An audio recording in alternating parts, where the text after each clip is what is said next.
Hello and welcome to The Promised Land, a show about Manchester United and part of the 90 Min podcast network. I'm talking to Rob Blanchette after another defeat for Manchester United against a top 9 club in the Premier League. And we're crawling towards the line at the moment. It's a tenuous, it's a difficult, we're seeing the same issues over and over again, Rob, aren't we? And we're seeing the same results. Brighton beating Man United at the Amex on Thursday night. United have 5 games left to play in the Premier League. They're still in the pole position to get top 4 ahead of Liverpool. But if they keep playing like that, they might give it up, Rob. Yep. And that's why I keep saying this whole top 4 thing is not over and how it's a priority. All I could think yesterday, Scott, in the 98th minute when that goal went in and you lose the game was, I'm quite glad we're not in Europa League anymore. And this was kind of my philosophy a few weeks ago about priorities, because this is still the priority. Top 4 has got to be the priority. But when you look just below you, there's a little team from 28 miles away from Manchester up the motorway on the coast called Liverpool, who are just starting to motor. So you're in that precarious situation now. And do you know whose fault it is, Scott?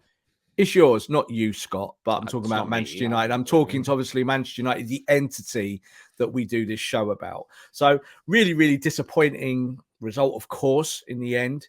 But I think it was more the makeup of the result and the performance and how you got there after a pretty good first half, which was not perfect, but was okay. And you were in the ascendancy, to a second half of just ineptitude and just a lack of cohesion in all the parts of football that you need to have cohesion here within the Premier League. If you don't do certain things like pass the ball properly, hey, guess what? You might get stung in the 98th minute. So Luke Shaw's handball was wild. And like he said after the game, I don't know why I did it. I don't know why my hand was there.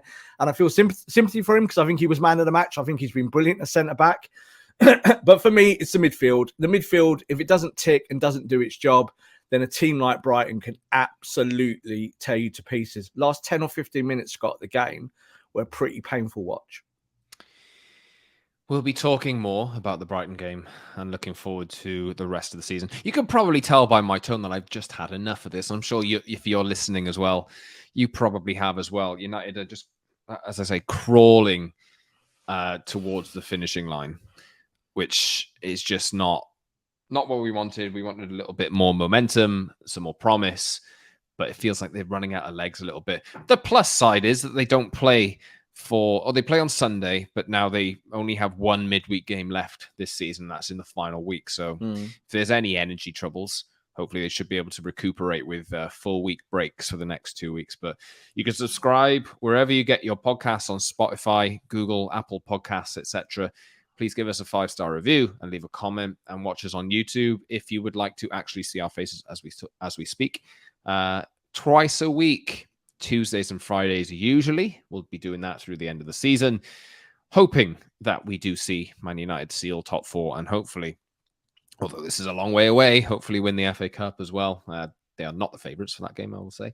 But head over to the channel, like, subscribe, leave a comment for us as well, and follow us all on the Twitter @_Scott Saunders, @_Rob_B, and @PromiseLandMU for the show. It was difficult coming up with a running order today because we don't want to just say the same stuff over and over again, but it is the same issues that we're seeing over and over again. Yeah.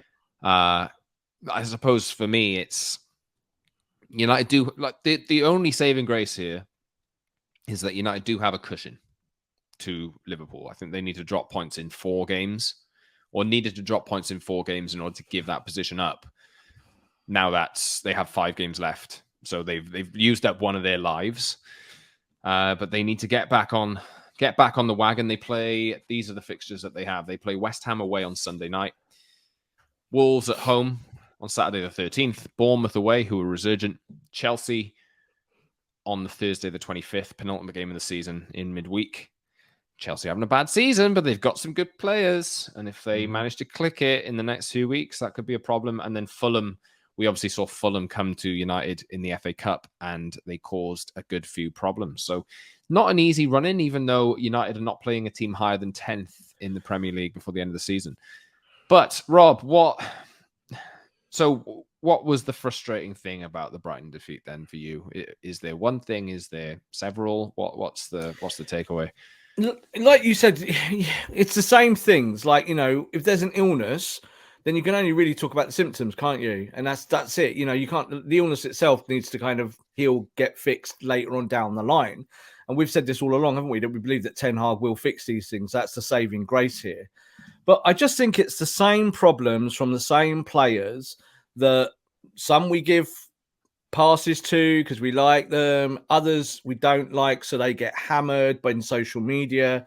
And there's this kind of imbalance somewhere here about that. It's just about winning, Scott. Like, how do you go about winning? I think when you looked at the game last night, Brighton were brilliant, but the game wasn't about Brighton. The game was about Man United. The game was about what Man United are doing to themselves. So, like, this is, I think, the issue. And I think this is maybe where it's so frustrating for the manager and for some of the players, is that like Luke Shaw at the end of the game spoke about his handball, but then he was quite hard on the lack of Man United not scoring goals. So that then lends itself to the number 9 debate, doesn't it? But last night wasn't about not having a number 9. Last night was not about having a proper functioning midfield. That's what it was about, because you needed to be able to keep the ball to stop Brighton playing in transition and through your press. Man United can't do it, Scott. And I don't know why, because the players in there, Scott, are good enough to do it. And I think if you drop them in other teams, other systems, no problem. They look loads better. But as a collective, there is still something dysfunctional from the 6, 8, and 10. That it's fractured. And at best, some days it works. And we go, oh, the midfield's loads better this season. And we feel all right about it, don't we? And then the next game, it stops working. And you go, seen this bad movie before, and it's got 12% on Rotten Tomatoes. So I know this is bad. So this is the problem, I think. And like we said off camera, didn't we, that it's difficult to do content around this stuff because it does feel like Groundhog Day and we're saying the same stuff over and over and over again. But unfortunately, until it's fixed, we have to keep talking about it in a more lateral sense. So United lost this game yesterday because they had no ball control, especially in the last 15 minutes. I don't think the manager's substitutions helped. I really don't. Sabitzer, Sancho, but then the Weghorst substitution coming on. United was still pressing, Scott, in the 90th minute. As I said to you, don't press. Sit in your shape. Sit in your shape and make Brighton play round you. And that then runs the clock, doesn't it? But United kept pressing, kept losing the ball, trying to pass through it. And it was like, you don't need to win this game, lads. You just need to not lose it, and they don't have that mentality about them of professionalism in those moments. So 1 week they're professional, Scott, at Wembley, and you get to the final and you beat them. And then the next week you're at Brighton. And I think it was kind of unprofessional second half. They had their moments. I mean, you pointed to the midfield there. Obviously, Luke Shaw's handball was the defining moment of the game, which he's, no pun intended, held his hands up and he even said that. And he said, "Look, that's my fault. I'll take it on the chin, etc., etc." But his post match was quite interesting. He said, "The chances that we have, because they did have a lot in the first half, we have to be scoring goals. The game's completely different if we score these chances that we make." Ironic thing is, they were 2-0 up at Spurs and they still bottled that. Maybe we're not clinical enough. I don't really know what else to say to that, obviously, about that. But what I did is totally the opposite, and it's disappointing. And I lost as a point in the end. But maybe in the first half, we could have been 3-0 up. Not to say Brighton didn't have their own chances. Correct. Matoma had probably the easiest chance of the game he could have squared, and instead he hit it at David De Gea's face, which was a painful one. But he's got a point. Obviously, there's still areas of dysfunction in this team. The more I look at it, I know we did a show recently where we said about the positions that United need to strengthen. And I would even say that they need 2 strikers and 2 midfielders, really, in an optimal world, because they just don't have the personnel like Martial, Weghorst. It's probably unfair to pick on Martial there, but I don't think he had the best game last night. But Marcus Rashford didn't take his chances.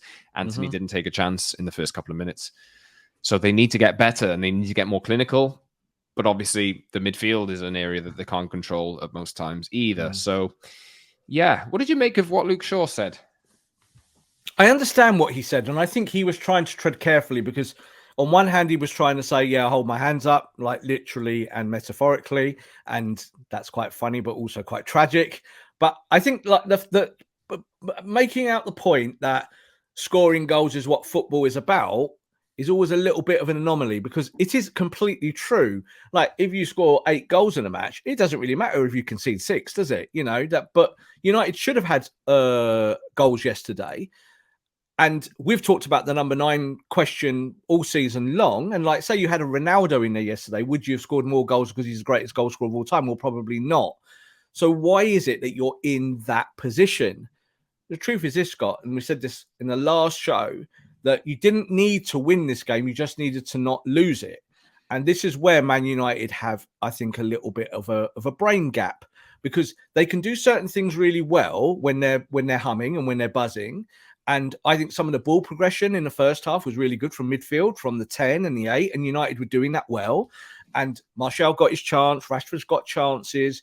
And yes, of course, they should score. But on the flip side, you know, forwards do miss chances as well. It can't all just be about that. And this game was, for me, as I said, in that second half, was just about putting your foot on the ball, the real simple stuff. And you know, I'm not going to do the Bruno Fernandes segment, because I think Bruno played really well yesterday on the front foot. And it was the first time he's played the 10 for weeks, isn't it? He's not played that role for 90 minutes for a long time. But the midfield collective of Casemiro, Fred, and Bruno as a 3 there, and they played a kind of 4-2-3-1 yesterday, doesn't work on the ball. One of those 3 has got to put his foot on the ball and go, slow it down. Let's keep possession for 2 minutes, lads. Because all they're looking for is a killer pass, Scott. Yeah, it goes to Bruno, and Bruno looks up, and Bruno goes, hit that channel. Martial runs, and it looks like a chance, but it's a tougher chance than people think. So, yes, you want to create, and that's part of the game, and creation is a big part of Man United's issues overall. But I think the biggest issue is just put your foot on the ball. Look at what McAllister did yesterday. Yeah, it's just simple stuff, Scott. And then you're in a better position to win. So I know Ten Hag knows this. He does know it. And whether the board know it or not is another question. I'm sure he's told them. But this is why you just said there, you know, 2 midfielders and 2 forwards. I don't think you're miles off. I really don't think you're miles off. I think if you go get your premium number 9, or Harry Kane, or whatever you want to call it, great. But you need other things happening on a football pitch week to week. And it starts with control. Yeah, Brighton are good because they can control you with 2 passes. One out ball, they're in and they're away. United can't do that. They do it sometimes, Scott, but it's rare. It's not their normal, it's not part of their normal DNA. So this is why you might need to go buy a number 8 and a 10, or maybe a 6-8. You might need to go and get someone like a Casado, who can look after certain parts of the park better than maybe an aging Casemiro will next year, because I think that's going to be something we're going to be talking about. I really do. I think Casemiro's had a great season, but you could see again last night, sliding in, diving in. We've both said we agreed that we should have been sent off. I think it was 2 yellows. So he gets away with that. And I think it was absolutely the most worst refereeing performance I've seen all season long, and I've seen quite a few, of letting the game flow because it's English football, but then ruining the game because you're not calling obvious fouls, and then nearly seeing a big... The irony is you give a very, very soft foul at the end, which contributes to the goal, which and then that is not that's not an excuse. And Luke Shaw did point that out, but you know, like, it's not a foul. It's not a foul, and he gave the foul because he wasn't giving the other fouls. And in the referee's head, that's how it ends up unwinding. And he did that. He gave yellow cards for fouls that weren't yellow cards, and then he was trying to make it up by giving yellow cards for other stuff. And you're like... And then he didn't give a red card when he should have given a red card. That's against us. So, you know, I think Casemiro could have gone last night. You said you thought Anthony could have gone last night. So I think, again, referees do have a profound effect on the balance of the game. But ultimately, it's about you. It's about you and what you do. And I think Man United in that last 15 minutes, I didn't feel good at any moment in that last 15. There was one bit, Scott, it kind of rattles in my brain, was when Weghorst came on and he was pressing Dunk. And I was thinking, don't press Dunk, because he'll just pass through you, and then the midfield's exposed. Just sit in shape. 4-2-3-1. Sit in your shape. That's what Big Vouty does. He's a pressing machine. Yeah. So when you're pressing as a team, it works. But United weren't pressing as a team. They were pressing in like weird areas of the pitch. and it's, you could say it's tactical, and you could say, well, the manager needs to control that. But you could see United were pressing at the top end in the 85th minute, 90th minute, and you're in the stage of the game, Scott, where it's done. Do your job, be professional, take the point, go home, and then everything's fine. And then this show is a very different show, isn't it? We're going United professional, they got the point. So very, very, very frustrating, as you could probably tell by the way I'm speaking. But again, it's fundamentals, Scott. It's people that should know how to do their job better, do not need a tactician to say, you should do this on the ball. It's natural stuff. Eriksen not playing last night was a big miss. And that's why I've said through the season, I think he's probably our most important player. Because without Eriksen, you can't play ball. You can't play football. It just stops. And United last night looked inept to me on the ball, and it got worse as the game went on. As they got more tired, they got more desperate and looking for the through ball, and it then becomes just a game of giving the ball away non-stop. And then Brighton are like, right, maybe we can win this. Get out second half. They just couldn't. Couldn't get out, and they couldn't outthink the opponent, which I think is a dodgy situation when you're supposedly the Champions League team for next year, and this team is on the cusp, and you've just beaten them at Wembley. So you should, in those situations, be able to think you out of it. As we said as well, 9 games against the top 9 teams away from home, no wins, and maybe only one. I have the list in front of me, so do the list, Scott. Brentford lost 4-0. Manchester City lost 6-3. Aston Villa lost 3-1. Arsenal lost 3-2. Liverpool lost 7-0. Newcastle lost 2-0. Tottenham drew 2-2, blowing a 2-goal lead. And obviously, Brighton losing 1-0 last night. Luckily, the bright side is that they don't play any of the top 9 away from home again. They don't play any of the top 9, period, in their last 5 games. And it's something of a relief, to be honest. But it's something that they absolutely need to fix, because there's a theme developing here. It's a lot of what you've said there, not being able to put a foot on the ball, not being able to deal with the pressure, not keeping your head at the right time, not taking your chances when you have them. Remember at Anfield, United could have gone 1-0 up. They had a big chance and they lost 7-0. And it's, I think these things can change games, as Luke Shaw said, but obviously even when they do take a lead like they did at Spurs, they're not able to hold on to it in these games. And the irony of all of that as well is when you look at that top 9, look at those defeats, it is actually those 9 away defeats, which is why your goal difference is nothing. Yeah, it's not actually the season. I saw a little statistic yesterday, Scott. I'm going to test you and see what you think. In the top 5 leagues in Europe, where do you think Man United sit as the most goals scored in the whole of the season? And all comps. In the leagues, in all the top 5 leagues, where do Man United sit in the? So that's probably about 100 teams. So for league goals, so league goals out of everyone, probably not in the top 50.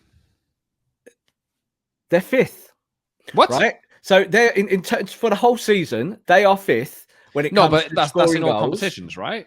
I'm not. I don't know. I'm counting Europa and all of this. I'm counting the statistic was in the top 5 leagues that Man United are 5th. I will find the graphic and I'll send it to you. I saw this yesterday. I think it's all competitions because United. All right, so all United are not even in the top half in the. So what that suggests? Okay, what that suggests is that goal scoring is a problem, but not the biggest problem. Like if you are 5th out of 100 teams, then that you've got to understand where are you losing games and why are you losing those games and why are you not scoring in those games? Like why in this 9 games away from home that it's completely ruined a whole season of goal scoring, right? And Marcus Rashford scored like 1 million goals this year, and you have had contributions all around the pitch from certain players with scoring goals. But what that tells you is that you're not a million miles away from it, from where you want to be. You might be a number 9 away from it. But what it means, Scott, is you need to manage his games to stop the ball going in the net. And that means controlling midfield and better outballs from the defence. So you can rectify that over time. Man United should not be, even in all competitions, anywhere near that top 5. Because the way it feels is that they are rubbish at it. It feels that they do get chances and they don't bury them. Yeah, like I think that is all competitions. But let me put this in perspective for you. I think they're about 7th or 8th in the Premier League strictly for goals scored this season. Yeah. Leicester City have scored 3 fewer goals than Man United. And Leeds United have scored 6 fewer goals than Man United. And there you go. Yeah. Aston Villa have scored 3 fewer goals than Man United. Brentford have scored 3 more. Yeah. And that's Brentford. But if you're looking from a European perspective, out of 100 clubs and you're fifth in all competitions with goals scored, then you almost got to kind of look in yourself and say, all right, we could score more goals. You know, that's the truth. We could do that. We could be better. We have a better number 9 who scores goals. But it's not why you've lost those games. You've lost those games 7-0, not because you don't score goals. You know, like at Liverpool, you got hammered at Brentford. You know, you got hammered at City. I think it's about mentality. And, you know, we had a conversation, didn't we, just there about them playing in front of big stadiums and all this. I'm not buying it. These players have played at World Cups, the biggest tournaments around, and they play for Man United. They are not scared of 20,000 people on the South Coast at Brighton. They are not. It is about themselves. Is that they look in the mirror, and I think Scott Arthur just don't like what they see. And they lose confidence in that. They lose confidence in one another. The hemorrhaging of the ball is the problem, and that has to be fixed in the summer. So like you're saying there, we all want a number 9, but that doesn't solve the hemorrhaging of the ball. It does not. What solves the hemorrhaging of the ball is a better midfielder, a better midfield, or at least 2 of them, and then what you're doing from the back. Yesterday, United playing out from the back, Scott, in the first half was frightening. Lindelof to Wan-Bissaka, then you had Wan-Bissaka give the ball away twice. Delo was just looked like he just was controlling a brick, not a football out the back. And they're things, I think, that erode the confidence for United. I think that's why you lose these games so dramatically. Do you know what I mean? Like 1-0 is a bad result, but, you know, 7 at Anfield should never happen, should it? Ever. Like if you're professional, you know, you just deal with it and you lose 4-0 and you take it on the chin. Well, here we have some maths on the fly. United have conceded 40 goals in the Premier League this season. And across those 9 games, they've conceded 28. Yeah. 28. And there you go. Like that's the perfect stat to highlight it, isn't it? Is that it's the big moments where you still are not a big moment team. Yeah. So that's something that you need to solve with signings. And you can have progression. There will be some players that will improve next year, Scott. And I think that we've already seen this season that I think we feel happier with the likes of a Wan-Bissaka. I think Lindelof, you could maybe recover now and keep, but not as your first choice. And there are these kind of little breadcrumbs leading you towards somewhere better. But the core of the team needs more talent. And it isn't just about expanding numbers. It's about proper players who can come straight in your team and run stuff. And United still lack that, I think. Like we can talk about Frankie de Jong forever, but if you don't get de Jong, you need someone that does stuff. And this is why I'm hot on Lavia, because I think he's the kind of player last night where you could have given him the ball at number 6 and he'd have just gone, well, I'm going to keep it for 2 minutes. You know, and he's like 12 years old. You know, he's a kid. This is important. I mean, I know that we flagged Casemiro and his age when he signed, and obviously he's had a good season. Recent weeks he's not been great. He was good against Aston Villa at the weekend. Yeah, but you can see it like when they line up and they have the kind of 4. Casemiro then sat there and then another line of 4 and the 1. Yeah. Once that is bypassed, that's a lot of ground for him to cover. And ultimately, United are going to need more youth in that midfield because the other players are Eriksen, who's never been known for his engine, really, nor his defensive capabilities. Bruno Fernandes keeps going and going, but obviously not that type of player either. United need more steel. They need basically players with defensive capabilities that can actually carry the ball as well. You'd even say 2 of them. You do, and this is always, I think, the trade-off between physicality and technique. And the truth is, you need both. So, like, it's never one or the other. You always need both. And footballers are not perfect beings. Like sometimes they're good at one and not so good at the other. And it's a manager's job to blend it. I think what you're saying about Casemiro is absolutely right, because the highlight at the start of the season was that he's getting older. And the reason why Real Madrid are letting him go and trading him out is not just because you're giving 60 million to them for a player they don't want anymore, but this is a player that's no longer part of their plans. The whole of this on that, can I just say, and look at Real Madrid's midfield now. I literally took the words out of my mouth. Look at what the last week has been about. The last week has literally been about how Real Madrid are building their midfield. So Man United need to actually kind of take their lead from that type of squad building and look at the element of youth and longevity. And this is not a let's get rid of Casemiro ran, and this is all Casemiro's fault. It is not.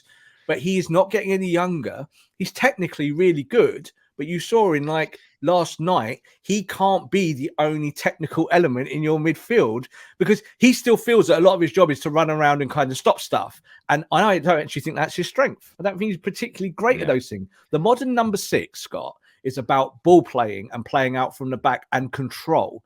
And Casemiro is good at that. But then he needs an 8 to help him, and he needs a 10 to be available to drop in and out the pocket. And it has to work as a collective. It doesn't work as a collective. So this is, I think, why we see a different number 10 every week at Man United. This is why we see players different roles in the wide areas.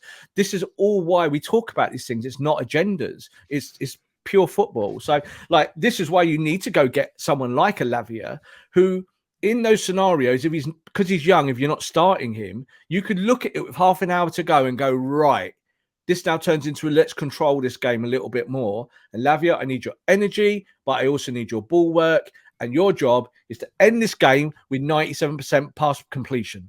That's it. Don't do anything else. You don't score a goal, Lavia. Just do that. And United don't have those role players, do they? Like everyone tends to be a jack of all trades, but a master of none. And that's a problem. So Casemiro, best number 6 in the world. Yeah. But maybe not for much longer. Like it's Rodri for me. Let's look at that. Rodri again, a really great example of a player that does nothing in year one at Man City. Actually has loads of City fans saying we want get rid, and he's been developed into a fantastic Premier League type number 6 who can just do all the physical stuff, but is neat and tidy, and also gives you a little bit of value in the final third when he gets up there. You know, he's got quality. He's got a long shot on him. He can make a pass. That's what you got to do, Scott. That's how Man United needs to build this. So I get that we could talk about clear outs and we could talk about sign-ins. It's a lot more pragmatic than that. You need role players that can do their roles. And I still think at Man United, with Ten Hag, a lot of this is like roll the dice, like 20 minutes to go. I think he knows it. Like bringing on Weghorst for 10 minutes or whatever. He kind of knows this could win or lose me the game. And it's a roll of the dice. And I would rather it was more assured. And he said at the end of the game, he went, you know, we didn't have the control in midfield. That's why we lose this match. He's absolutely right. He's not a mug. He knows why. We know why. But it's up to these players to rise to the challenge. And then you've got to supplement them with other qualities, players who've got, I think, more of a kind of tactical head on their heads and can actually do very, very basic things. We're just talking about passing the ball 5 yards, Scott. We're not talking about things that these very well-played footballers cannot do. They should be able to do a lot of this stuff. You said about Lewis Dunk. Tell me what you said about Lewis Dunk off camera. I can't remember exactly what I said, but you said that Lewis Dunk can play out from the back, technically, without losing the ball and looking comfortable. And that's Lewis Dunk. That's Lewis Dunk, who is not a technical footballer and spent his whole career being a big lump in the box. Yeah, that's what he is. And he's been able to do it. And he said afterwards, when he was interviewed, he talked about De Zerbi, and they asked him 3 times. I don't know why they asked him 3 times. They went, what does a manager make you do to be able to play like that? He's like, he hammers us every day in training. Every day in training, we do this. We know the patterns. When I get my head up, I know where 4 players are every time because we practice it non-stop. And I'm not saying Man United don't practice it. I just think they're more wild up here. Like, can you get Fred to do that? I don't think you can. You know, can McTominay do it? No, I don't think you can. Can Delo do it? No, I don't think he can. So, like, these things come back to bite you, don't they, in these moments? And then you play a team like Liverpool who've had a terrible season and they thrash you by 7. So I think this is kind of where we're going, is that you need to fix these things with new additions. And you have to be very specific about these signings. Just a final point on Casemiro. We were speaking about him a minute ago. You don't want to run him into the ground. This is a big point. In order to get the best out of him, especially over the next few years, you're going to need to manage his minutes. Yeah. And he's going to need to have the energy around him makes him able to just occupy the role that he is best at. Yep. At the moment, he is, oh God, I got a charge over there. He's much better just kind of protecting the defense, picking up loose balls, intercepting, and distributing. Yeah. Not chasing people backwards, putting in tackles on yellow cards where he should have been sent off. That's not what Casemiro should be. You need to protect him.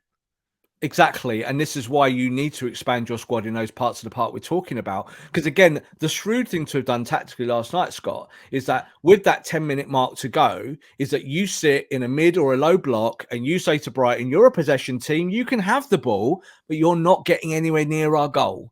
And Man United couldn't do that. They couldn't do that, and they couldn't intercept and then just play more classic counter attack, which is what you probably should have done in the last parts of the game. But instead, it was fragmented and all over the place. And you just need that the senior players on the football pitch for you to play smarter. And you can't keep saying it until it happens. This is the point. Like, we have to keep highlighting it because it doesn't happen enough. It must be very hard for this manager, but I do think that it gives you a pattern of where you need to go in the transfer market. At least it gives you an ideology of what you need to buy in to go to the next phase, because I think it's a kind of miracle that Man United are anywhere near the top four when you're so badly behind those other 9 teams when you go there away from home. Like, it's mad that Liverpool are so shockingly bad and are literally a few points off you now.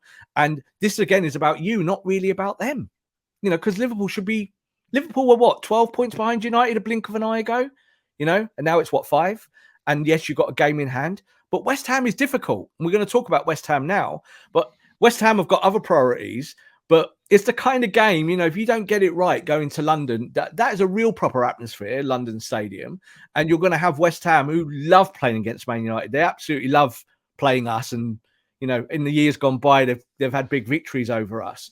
United need to be able to go there, Scott, and pass a football. If you don't, you will lose.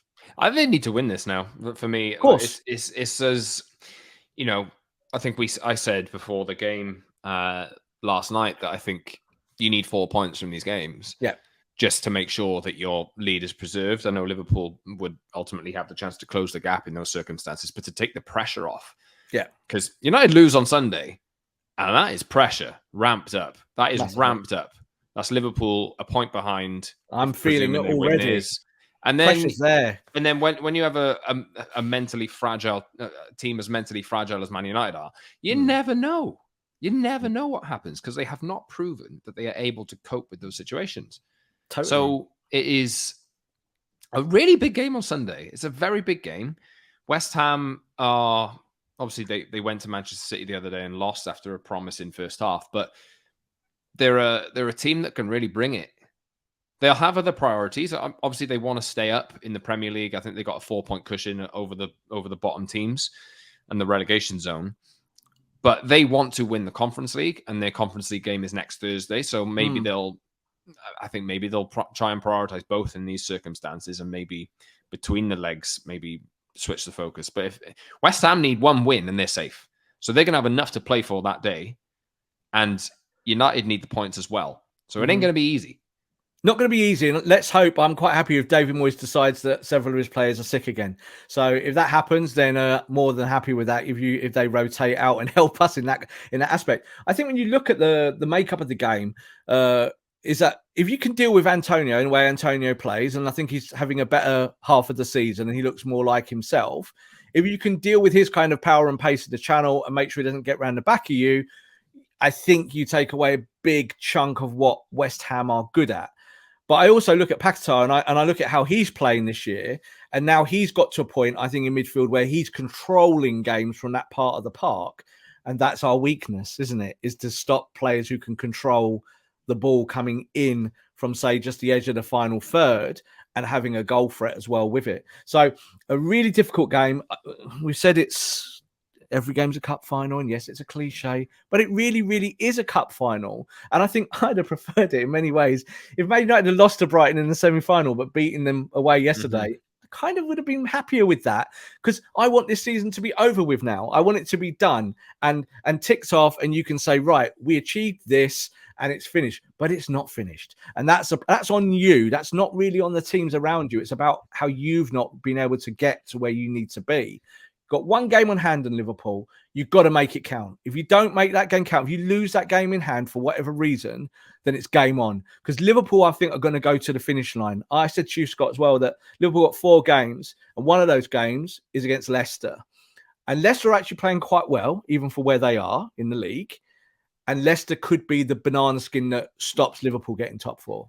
Because I think Liverpool will beat Brentford, and I think Liverpool will beat Villa. So I just think that they've got their head on to score goals, and they've got their attackers back. Jota's back. Salah's playing well. Nunes is starting to come back.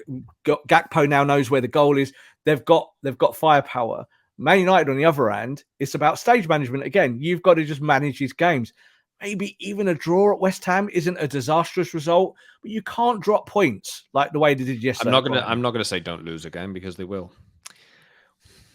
I'm going to say it. Don't lose. Don't lose any of these games. Go unbeaten and don't concede goals, because this is the key to this part of the season. And United need to learn these things, Scott, either on the fly or bring in players that can do it. I still just worry about, you look at United's first 11 at the moment, and for me, there's still just technical gaps that shouldn't be there with the players that we've got. Like, they just should be better with some of the stuff that they do. And I'm interested to see what the manager does, because I think he will revamp it, and I think Eriksen will come back in. But we highlighted the stat, didn't we, countless times, that when you play Eriksen, Bruno and Casemiro together, United don't lose. Why did we not do that last night? Must have been a reason. I think it's Eriksen tired, and I think he's come back. He's been rushed back, and I think you just said about preservation of Casemiro. I think there is this element that if you want to win the FA Cup or finish well, maybe the last 2 or 3 games when it really matters, then you might need Eriksen just to be a little bit fitter and healthier, because he hasn't looked at an optimum for me. He's looked off the pace a little bit. But what do you do when he's not there? Like, Fred is not good enough to do that function. Like, that's how I feel. I watch Fred on the ball and he runs around a lot, and it's not his fault, but he's technically inept. Yes. Well, United have some work to do in the next few weeks. They have a lot of work to do over the summer. And the job is, don't blow it. And neither Rob or I are confident that they will. But I'm less worried about the summer, Scott. Like, I really am, because I think the ownership stuff will sort itself out, and we'll talk about that in weeks to come as well. But there will be funds available for the manager, and then it'll be up to the manager to decide stuff. What's very important is that whoever or whatever the new manager is, the new owners are, that they do not make transfer decisions. We cannot have that at this football club. If we become that football club, we become PSG or a team like that. We can't be like that. So I don't care who the owner is in that aspect. We've got to make sure that Erik ten Hag continues, because I think that he's done really well in year one of trying to reorganize United squad and bring in certain signings. And we've got to kind of let that carry on. Don't you agree? I think like that is really important, that you have a manager making football decisions, which might be a bit old school. Like, people think that you should have sporting directors doing it. And I kind of agree with that as well. You should have a robust system. Look at Man City. That's what they do. But ultimately, Guardiola controls a lot of that, because he's Guardiola. And I think with Ten Hag, he needs that now. He needs midfielders, Scott. Man United have got to go and get them, and go and get the ones he wants. Well, these other clubs are buying technically sound players. You look at Brighton, another great example. Do it on a lower scale, sell high. But Man City are doing it and have been doing it for 10 years. And now they have a squad where not one of their players is incapable of taking the ball under pressure.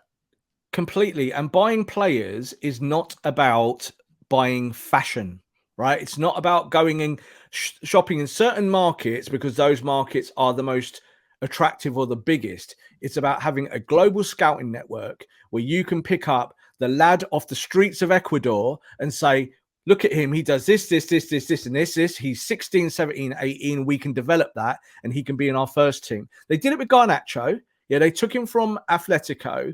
He came, he's a Spanish-born footballer, obviously now Argentinian international, now signed a new contract.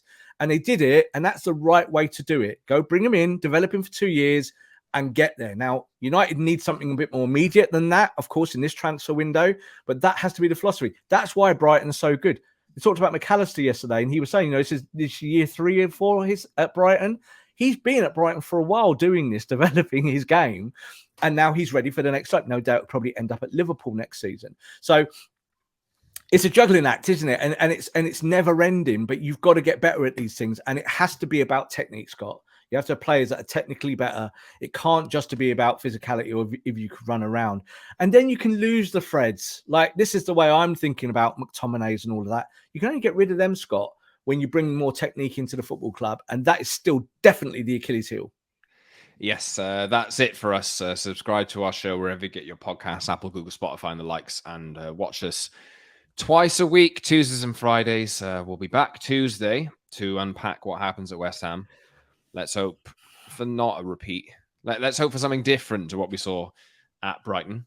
Fingers Head over crossed. to the channel, like, subscribe, leave a comment for us, leave a 5-star review on one of those audio platforms. Leave comments for us on the YouTube video. Subscribe. We're closing in on a milestone subscription, so please, if you haven't already, do subscribe.